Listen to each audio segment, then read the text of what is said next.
بسم اللہ الرحمن الرحیم۔ ایک دوست نے وراثت کے تعلق سے سوال بھیجا ہے کہ ہمارے معاشرے میں بیوہ عورت دوسرا نکاح کر لے تو اس کو شوہر کی وراثت سے محروم کر دیا جاتا ہے، اسی لیے کہ یہ اپنے مرحوم شوہر کے حق میں نہیں بیٹھی۔ اس بارے میں شریعت اسلامیہ کا کیا حکم ہے؟ دیکھیں، حدیث پاک میں آتا ہے، من قطع میراث وارثہ قطع اللہ میراثہ فی الجنت یوم القیامہ۔ جس شخص نے کسی وارث کو اس کی میراث سے محروم کر دیا تو قیامت کے دن اللہ رب العزت جنت میں جو اس کا حصہ ہے اس سے محروم کر دے گا۔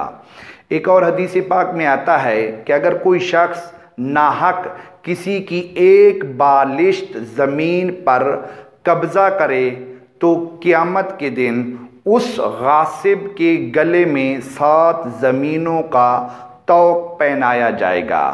اور ایک روایت میں مزید اضافہ ہے کہ اس غاصب کا نہ فرض قبول ہوگا اور نہ ہی نفل قبول ہوگا۔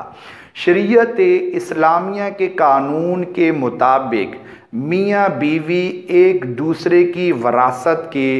مخصوص متعین شرعی حصے کے حقدار ہوتے ہیں، لہذا شوہر کی وفات کے بعد بیوی اپنے شرعی حصے کی حقدار ہے۔ عدت گزارنے کے بعد دوسرا نکاح کر لینے سے اس کے شرعی حصہ پر کوئی اثر نہیں پڑتا، حتیٰ کہ اگر کسی عورت کا نکاح ہوا اور رخصتی سے قبل اس کا شوہر فوت ہو گیا تو اس صورت میں بھی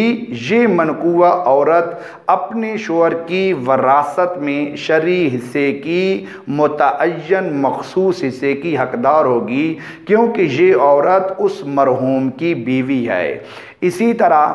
اگر شوہر اپنی بیوی کو طلاق رجعی دے اور اس کے بعد فوت ہو جائے تو اس صورت میں یہ طلاق یافتہ عورت جس کو ابھی تک طلاق رجعی ہوئی ہے یہ اپنے مرحوم شوہر کی وراثت میں اپنے حصہ شرعی کی حقدار ہوگی، کیونکہ ابھی تک شوہر کو رجوع کا حق حاصل تھا۔ تو اس بنا پر گویا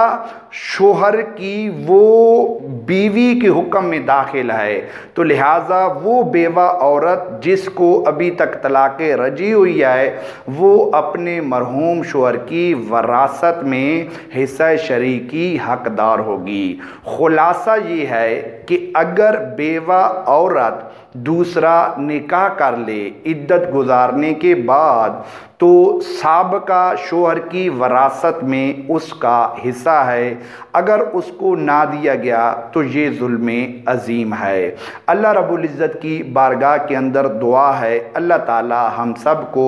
احکام میراث سیکھنے کی، سمجھنے کی، عمل کرنے کی اور دوسروں تک پہنچانے کی توفیق عطا فرمائے، آمین بجاہ النبی الامین صلی اللہ تعالی علیہ وآلہ وصحابہ۔